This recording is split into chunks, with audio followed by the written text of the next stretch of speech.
this is Gridstar, and I am in the brand new version of 5.2 Beta 1 of Bitwig. This version offers a list of things, actually. Well, you can read about it on these release notes, and they're actually quite large. So from here all the way down here, kind of like the Bitwig 5.1, a ton of stuff that they get in there. And I am not good for reading, but there is a ton of stuff on here. So they released a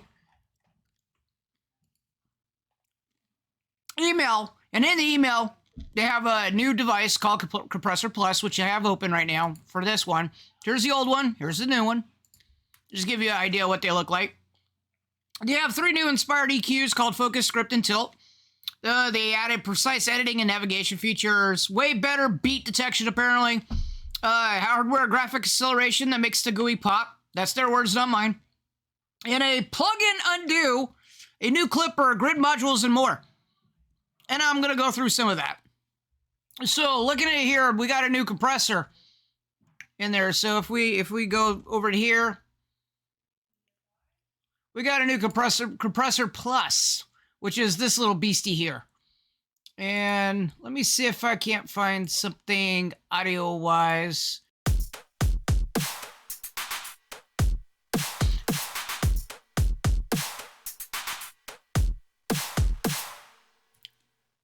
Get back to looking at the display here in compressor. Immediately, you can take other tracks and set it as a sidechain effects. You got a makeup thing here. You got your threshold, which is typical, your ratio, your attack release. You got your knee and release, which, to be honest, I don't understand the knee. I heard it described to me once, and I totally forgot it.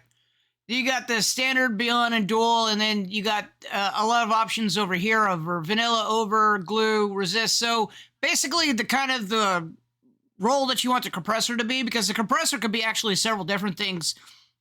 Originally with the compressor, what it did is it turned down a volume over a certain threshold. So it reduces the thing over a certain dB level, it'll go down. So, but it also can, if you have a lot of loud kicks and smaller hi-hats, it can actually reduce them a little so the kicks and the hi-hats are kind of together.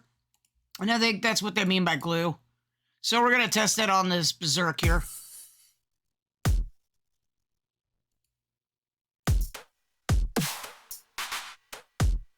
And you can see my transients, or when the waves go up and down. Basically what it should do is it should kind of cap them at a certain point. Now if I click on here, I can actually see the waveform again, but it has lows, mids, highs, and high mids and highs. Basically, should be able to be a multi-compressor type of thing in here.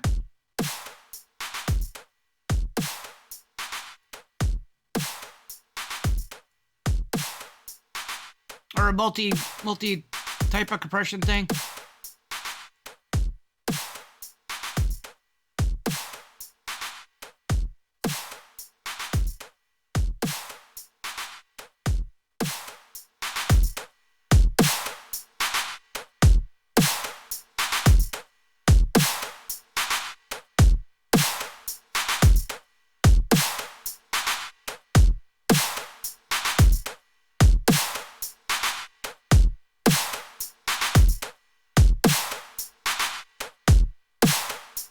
Could be sounding that way, or I'm not getting a whole lot of sound out of it because basically this could already be mixing in some level of compression. Normally, if you have stuff that's out of scope, then you should be able to hear a little bit more measure, but it looks like there is some probably compression already. So the difference would be to this compressor where you just have the 4 knobs and you have input and output. That's pretty much all you have access to. You don't have the thing where you can show how to alter it by the different frequency things and stuff like that. So overall, pretty cool addition if you're needing a compressor. Now on to the EQs. Now they've added 3 new EQs. We got Focus, we got Sculpt, and we got Tilt, and they all behave a little bit differently. So let's let's mess with them a bit. Let's go bring it down to here. Let's use this.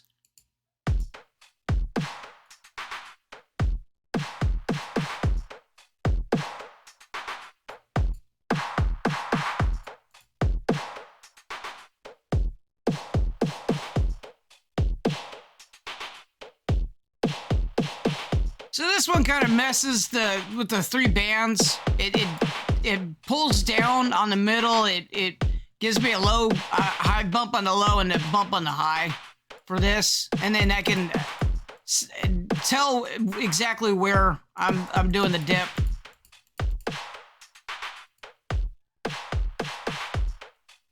So that's for that one. Let's look at sculpt.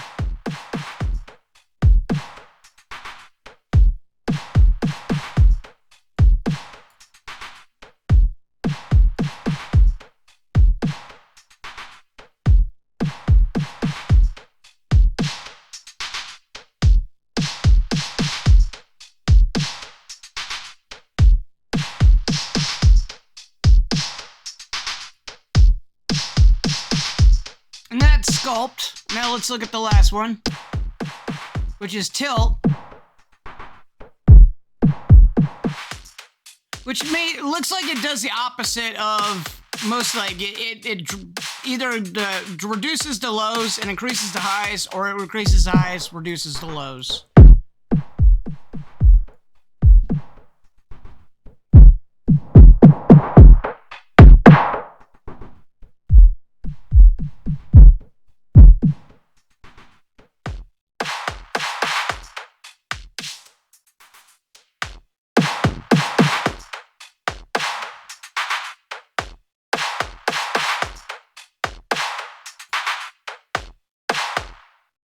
Okay, and that's both the compressor and the EQs.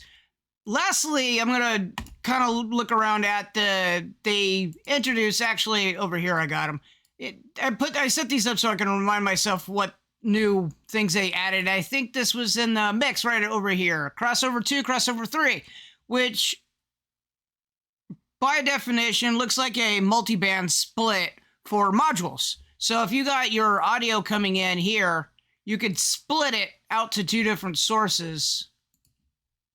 And realistically, you're probably not doing this, but there's one, and there's a second split. And this one does two, this one does three. This is the bigger differences. But it can split into and route it differently into different sources so that you can split it on a different frequency and do kind of your own splits for that. This could be used really well for splitting something and then splitting something again and getting really unique and creative with your splits on different frequencies. I think somebody was asking for something like this on how to cut out something or how to splice and kind of focus on something on a frequency. And I believe you could probably get something close to this with like maybe 2 crossovers. And then just focus on the splits being in there and just grabbing, like, say, either the negative or the positive or both of, like, the blue here, merging the mix, and let's say merge, and just going out one. And then, like, well, basically this has a thing up there to kind of, and I just learned this sucker recently, but basically,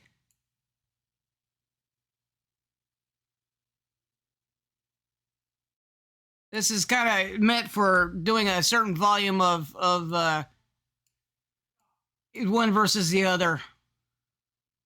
So 100%. So basically your own kind of mixer. But basically, between this one here and this one here, the frequencies here would get merged into, and then you could basically either use this or maybe use a plus type of mix. That would be math.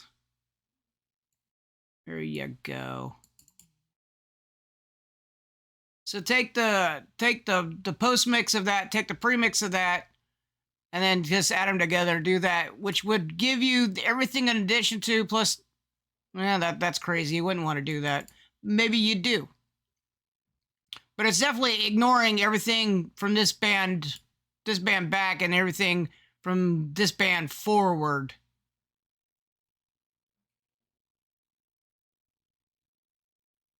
Maybe instead,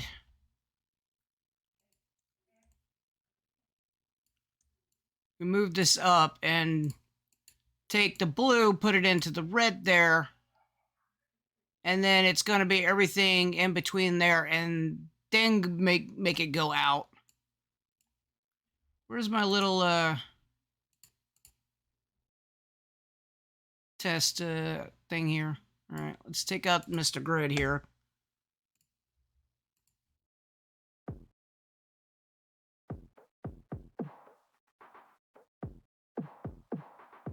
I need my spectrogram.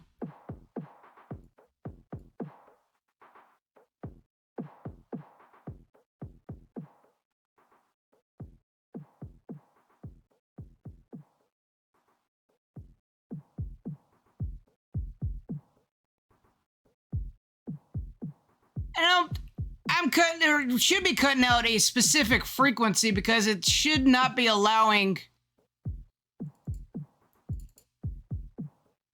only that cut or that slice.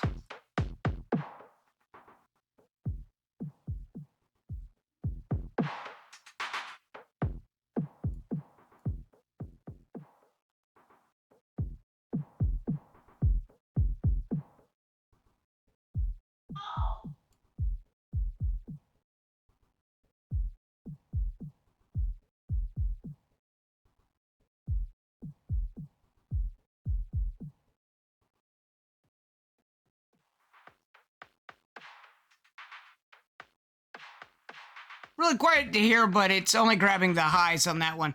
So it's separating the highs from the lows, and that's just done with like 2 crossovers. So you can have all kinds of fun messing around with trying to grab the frequencies that you want between the two. Which is this only grabbing everything from the highs, and then this grabs everything from the lows.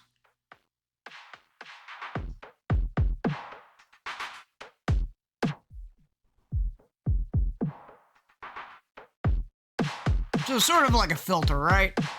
Something like that. Let me turn it off. Been playing around with the UJam beatmaker stuff a lot more. To mess around with it. At any rate. Cool stuff. A lot of changes, a lot to go with. I just wanted to do a video on kind of the main things that they pointed out. The application, I think on my laptop, I've not really noticed that much of a difference on it, but it was always kind of snappy to me-ish. There's not been a whole lot of delay or wait, especially since the last version, so regardless. But overall, fun stuff. Can't wait to see what other things they add in the new beta, because the 5.1 was kind of cool with the Filter Plus and the new modules for adding in the wave shaping and distortion type of stuff. Kind of cool. And this is probably going to be also equally interesting in what they add onto this later on in the year. So anyway, hope you liked the video. Thanks for watching. Thanks for listening. And I will catch you later.